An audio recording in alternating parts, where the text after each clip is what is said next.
Depuis des mois, le Kremlin tente de présenter un récit unique et cohérent de la guerre en Ukraine. Selon cette version, les forces russes avanceraient régulièrement, les défenses ukrainiennes s'affaibliraient et l'issue du conflit serait déjà scellée. Le public est invité à croire que la résistance s'érode, que des négociations sont inévitables et que la Russie disposerait d'un levier décisif sur plusieurs fronts.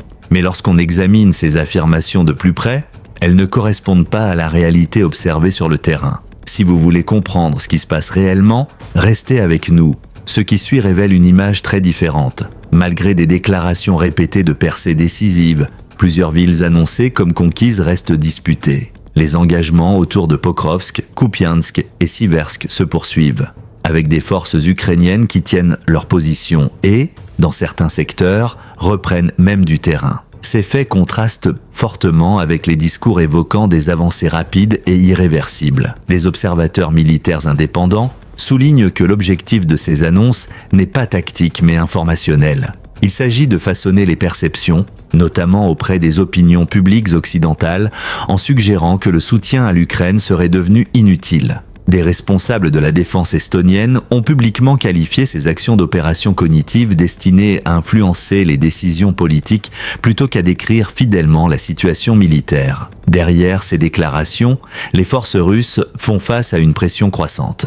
Le maintien d'engagements simultanés sur des lignes de front étendues entraîne des coûts importants en effectifs, en logistique et en matériel. Des unités opérant dans plusieurs directions signalent des difficultés à conserver leur rythme, à faire tourner le personnel et à remplacer les pertes. Les équipements détruits lors d'assauts répétés ne sont pas renouvelés au rythme nécessaire. Les frappes ukrainiennes, à longue portée, menées de manière ciblée, ont également compliqué les chaînes d'approvisionnement. Des infrastructures énergétiques, des axes de transport et des installations de stockage ont été perturbés, forçant l'utilisation d'itinéraires plus longs et moins fiables vers les positions avancées. Il en résulte des avancées souvent suivies de retraits lorsque les lignes logistiques se fragilisent. Ce schéma est observable dans les secteurs sud et est, où des formations ont été redéployées d'une zone à une autre pour renforcer des points précis. Les analystes décrivent ce processus comme une redistribution des forces plutôt qu'une augmentation réelle de la puissance. Renforcer un secteur affaiblit fréquemment un autre, créant de nouvelles vulnérabilités. La logistique demeure un facteur déterminant. Le transport ferroviaire en Russie, essentiel pour acheminer le matériel et les ressources, subit des tensions croissantes.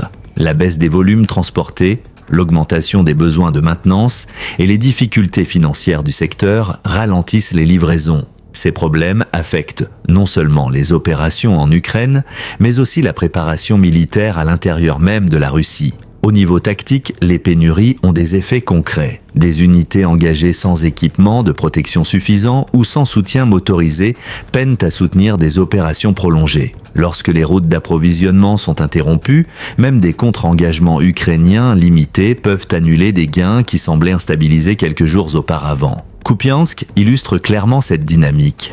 Malgré des déclarations publiques affirmant un contrôle total, les corridors logistiques alimentant la zone ont été perturbés, isolant les unités avancées. Les forces ukrainiennes ont alors lancé des actions locales, provoquant des retraits et mettant en lumière la fragilité du récit initial. À mesure que les fronts s'étendent et que les ressources se dispersent, l'écart entre les objectifs annoncés et les résultats atteignables continue de se creuser. Des analystes issus de plusieurs instituts estiment que, sans réduction du périmètre des opérations, maintenir une pression sur l'ensemble des directions restera intenable à long terme. Cependant, réduire le front irait à l'encontre de l'image de domination que le Kremlin cherche à projeter. Cela crée un dilemme stratégique, poursuivre des opérations excessivement étendues ou ajuster la posture et reconnaître certaines limites. À l'avenir, toute tentative d'avancer vers des lignes défensives lourdement fortifiées nécessiterait des forces concentrées, une logistique intacte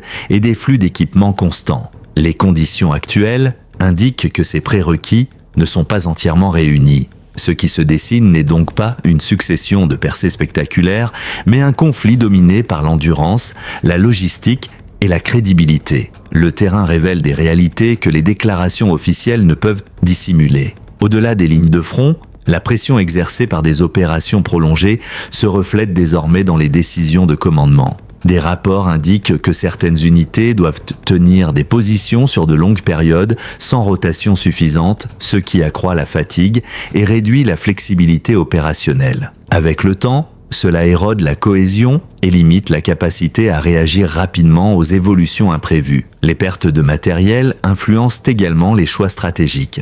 Si les communiqués officiels insistent sur la résilience, des suivis indépendants montrent que les véhicules et systèmes perdus lors d'engagements répétés sont de plus en plus difficiles à remplacer. Les cycles de production et de remise en état ne parviennent pas toujours à suivre la demande, surtout lorsque des retards de transport freinent les livraisons vers les zones actives. Ces contraintes modifient la conduite des opérations. Les avancées deviennent plus progressives, entrecoupées de pauses destinées à consolider et réévaluer la situation. Dans certains cas, des retraits sont ordonnés, non sous la pression immédiate de l'ennemi, mais en raison du risque d'isolement lorsque les lignes d'approvisionnement sont menacées. Ce rythme discontinu contraste avec les affirmations de dynamique constante. Parallèlement, les forces ukrainiennes continuent de s'adapter. Plutôt que de rechercher des offensives de grande ampleur, elles privilégient des actions ciblées visant à perturber la logistique et la coordination du commandement adverse. En se concentrant sur la mobilité et les infrastructures, ces actions amplifient les faiblesses existantes sans nécessiter de vastes avancées territoriales. Les observateurs notent que cette approche déplace l'équilibre entre contrôle du terrain et capacité de durée. Tenir une position devient parfois moins déterminant que conserver l'aptitude à opérer dans le temps. Ainsi, des zones qui semblent calmes sur les cartes peuvent jouer un rôle décisif en arrière-plan. Sur le plan diplomatique, ces réalités compliquent la communication. Les annonces de victoires imminentes s'accordent difficilement avec des demandes répétées de ressources supplémentaires et de délais prolongés. Plus l'écart entre le discours et la réalité persiste, plus il devient complexe de gérer les attentes, tant à l'intérieur du pays qu'à l'étranger. Ce qui apparaît n'est pas l'image d'un effondrement soudain, mais celle d'une pression progressive s'exerçant sur des systèmes interconnectés. Logistique, effectifs, équipements et crédibilité sont tous mis à l'épreuve. Aucun de ces éléments ne décide seul de l'issue, mais ensemble, ils orientent le cours du conflit d'une manière que les déclarations officielles ne peuvent entièrement maîtriser.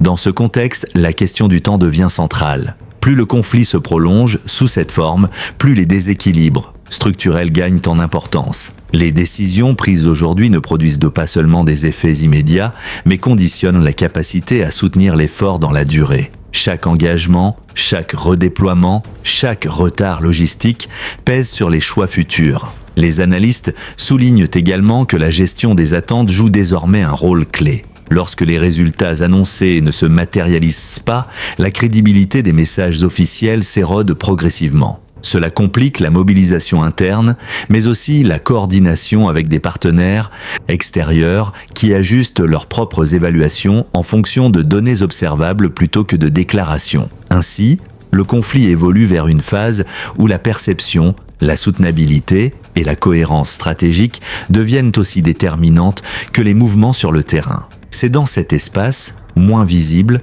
mais tout aussi décisif, que se dessinent les prochaines inflexions. Si cette analyse vous a été utile, aimez la vidéo, abonnez-vous à la chaîne et restez à l'écoute. Nous continuerons à suivre les développements au fur et à mesure qu'ils se produisent.